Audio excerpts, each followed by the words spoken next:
Bonjour à tous et à toutes. Philippine et moi, on est très heureuses d'être là toutes les deux. Je pense que la production m'a fait une mauvaise blague puisque ils ont choisi de rassembler la plus jeune entrepreneuse et la plus vieille entrepreneuse, puisque Philippine est entrepreneuse à 16 ans, est entrepreneuse depuis 1 an, et que moi j'en ai beaucoup plus, 36 de plus, et que je suis entrepreneuse que depuis 1 mois. Donc Philippine, on a discuté ensemble et je me suis rendu compte que tu aimais tellement l'école que tu avais décidé qu'il fallait optimiser les cours, Ouais. qu'il manquait un certain nombre d'heures, 16 heures, 28 heures. 28 ouais. heures par an, et que tu avais trouvé une solution pour que les profs puissent t'enseigner plus Tout dans le à temps fait. qu'il leur était imparti.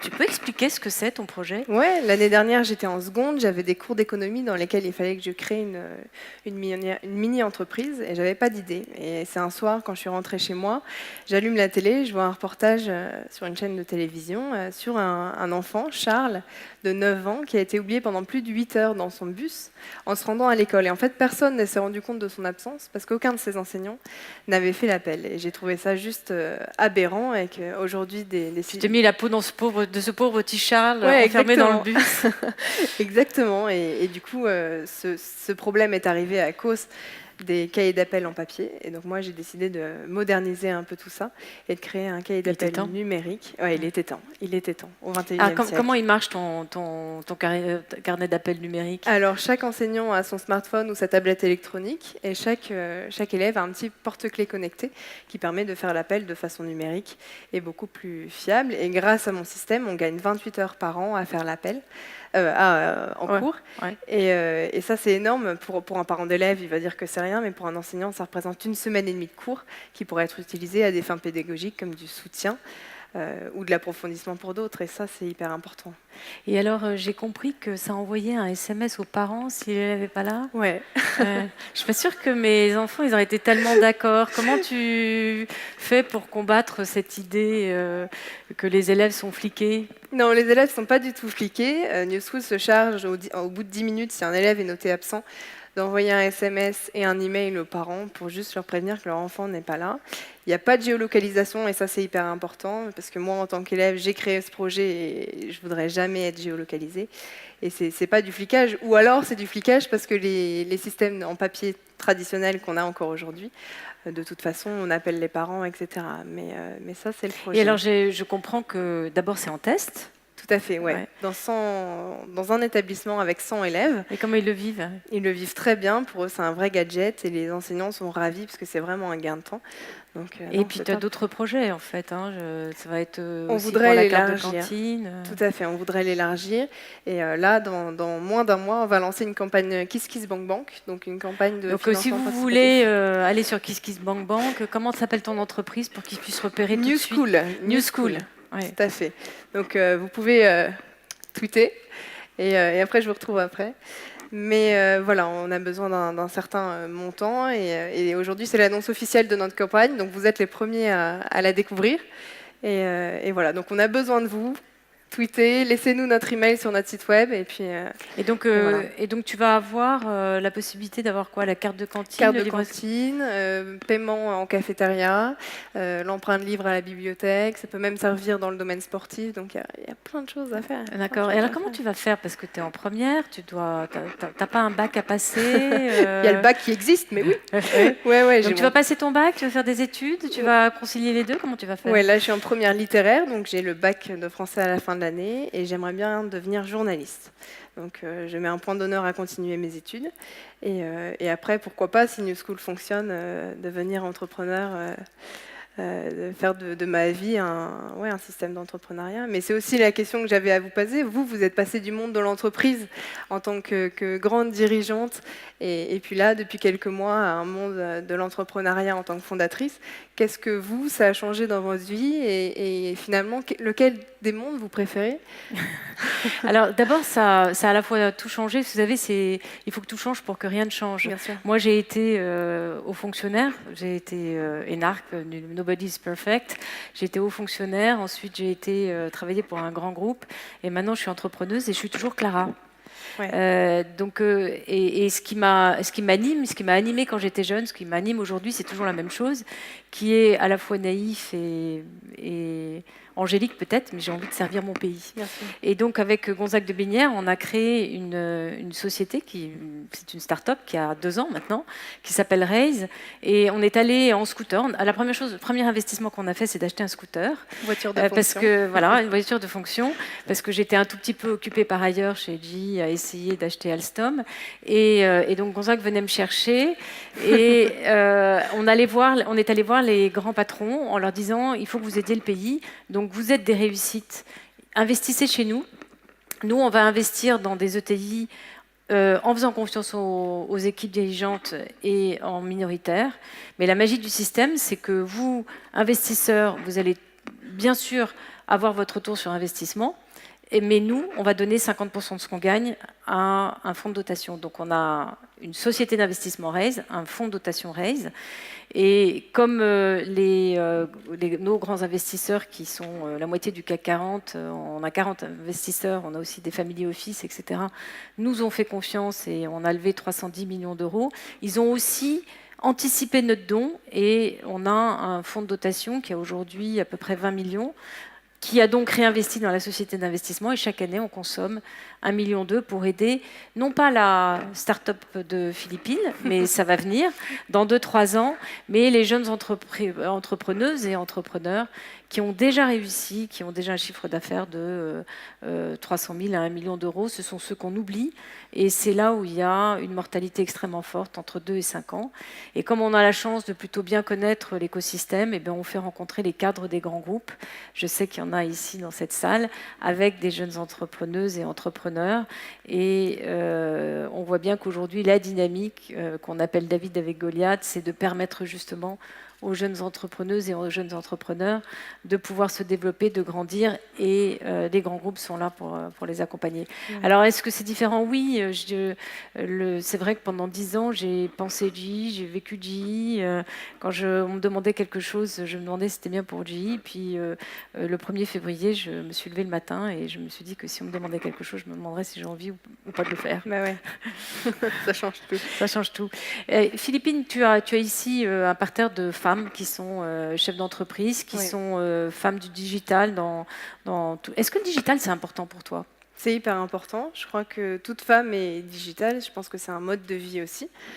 Et je le vis aujourd'hui. On vit avec les réseaux sociaux. J'aurais jamais monté mon projet sans le numérique, sans le digital et sans Internet. Donc, bien sûr que c'est très important. Ouais. Et alors, tu as 16 ans, tu es jeune entrepreneuse. Ça a été propulsé un peu sur le devant de la scène. Tout à fait. Est-ce que de quoi tu as besoin pour réussir? Parce que, évidemment, des jeunes entrepreneuses comme toi, on en voudrait des Philippines. Il n'y en a qu'une, bien sûr, mais on aimerait que tu donnes envie à beaucoup de jeunes filles. On en a parlé sur le panel précédent. Comment on fait pour que les jeunes filles aient envie d'être entrepreneuses? Qu'est-ce qui te manque? Qu'est-ce qui t'a aidé d'abord? Et qu'est-ce qui te manque pour vraiment devenir entrepreneuse? Moi, je pense que ce qui m'a énormément aidé, c'est déjà mon âge, qui est assez... Enfin, on ne voit pas souvent ça, moi c'est ce qu'on me dit quand je passe à la télé, etc. On me dit, mais vous avez 16 ans, hein, vous êtes une fille, vous êtes en première littéraire et vous montez votre boîte. On casse tous les préjugés. Et ça, c'est effectivement quelque chose qui m'a énormément aidée. Et après, parce que ça t'a donné de la visibilité, des gens se sont intéressés à toi. Oui. Et c'était complètement inattendu, quoi.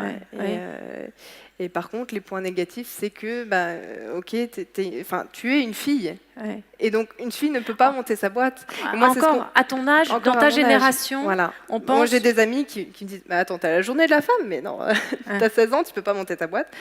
Donc voilà. Il y a du scepticisme dans ta génération. Bien sûr. Ouais. Bien sûr. Bon, écoute, on va essayer, quand on voit cette assemblée, on va essayer de combattre tous les stéréotypes. Voilà. Et si tu avais un message, tu vois, tu as ici des tas de femmes qui sont là pour t'aider, qu'est-ce que tu leur demanderais?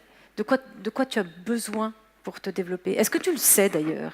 Est-ce que tu as réussi? Est-ce que tu es à un stade où tu as à peu près un diagnostic de ce dont tu as besoin, ou c'est plutôt justement ce diagnostic dont tu as besoin? Je pense on a besoin d'un diagnostic. On sait qu'il y a beaucoup de chefs d'établissement qui sont intéressés, beaucoup de partenaires qui nous suivent, etc. Maintenant, ce qui nous manque juste, c'est du financement. Aujourd'hui, en étant trois associés dans la boîte, on ne peut pas tout financer. Et on a besoin d'un certain montant, d'où la campagne Kickstarter que je vous invite à aller regarder sur notre compte Twitter. Et est-ce que tu peux me raconter, raconter à la salle, parce que tu vas raconter ta visite au ministère de l'Éducation nationale. Ça aussi, très important. Très important. Il y a la semaine dernière, juste avant qu'on se rencontre, je suis partie à l'Éducation nationale rencontrer un des chefs de cabinet. Accompagné de ta maman, il faut quand même le dire. Qui est là. Les parents sont importants. KissKissBankBank, pardon, j'ai dit Kickstarter. Ouais. Et donc je pars à l'Éducation nationale. Ah ouais, sous haute surveillance, Philippine. C'est vraiment ses parents qui sont là qu'on peut applaudir.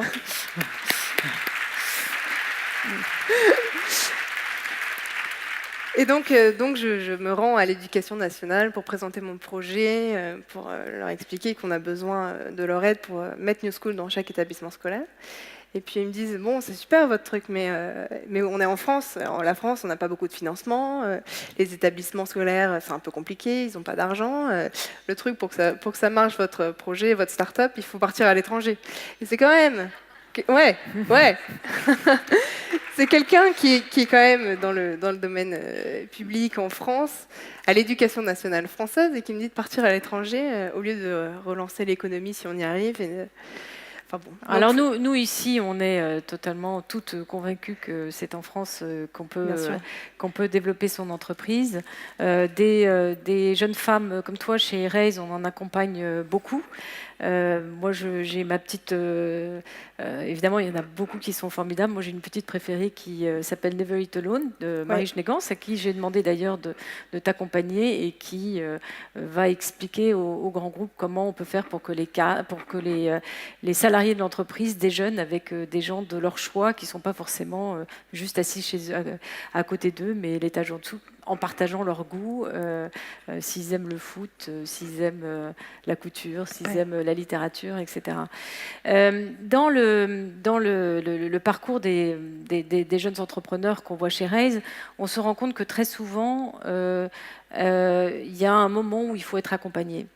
Et cet accompagnement, il est stratégique. Il va être stratégique pour toi. Et il est stratégique pour les jeunes entrepreneurs parce que tout est prioritaire. Et qu'est-ce qu'il faut mettre en priorité numéro 1, numéro 2, numéro 3 ? Et surtout, il y a beaucoup de cadres de grands groupes qui ont envie d'aider des jeunes entrepreneuses et des jeunes entrepreneurs. C'est ce qu'on essaye de faire chez Raise, de faire matcher ces couples, si je puis dire, ces couples de femmes et d'hommes pour faire grandir le pays. Philippine, maintenant que c'est la jeunesse qui gagne, tu es demain, peut-être pas demain, après-demain, mais tu es présidente de la République. Tu es ou de la République des jeunes, voilà. Et quelle est la réforme que tu aimerais faire ? Qu'est-ce que tu aimerais dire aux politiques aujourd'hui pour que une jeune fille comme toi puisse être entrepreneuse, mais aussi entrepreneuse de ta vie ? Je pense qu'il faut qu'on puisse croire en nos projets, croire en nos idées. Moi, j'ai beaucoup, même dans mon établissement scolaire, et des amis qui veulent monter des projets associatifs ou monter leur boîte et qui finalement se disent mais je vais jamais y arriver, etc. Et je pense que justement cette politique, le gouvernement pourrait mettre en avant ces jeunes qui s'investissent. Voilà, c'est quelque chose d'important. Et dans l'école, est-ce que tu penses que la manière dont on enseigne, est-ce qu'il n'y aurait pas quelque chose à changer dans l'enseignement ? Tu es bientôt au bout, on ne dira rien à tes professeurs, ils ne sont pas là. Et toi qui as traversé toute ta scolarité, tu es une élève brillante, mais tu dois avoir autour de toi des élèves qui sont moins brillants, mais qui ont beaucoup de talent. Qu'est-ce que tu changerais dans l'école si tu étais maintenant ministre de l'Éducation nationale ? Déjà, tu mettrais le... Déjà, je mettrais New School. Tu mettrais New School, oui, ça c'est sûr. Deuxièmement, je pense que quand je vois qu'il n'y a que 5% des enseignants qui se sentent valorisés dans leur établissement, c'est juste ridicule.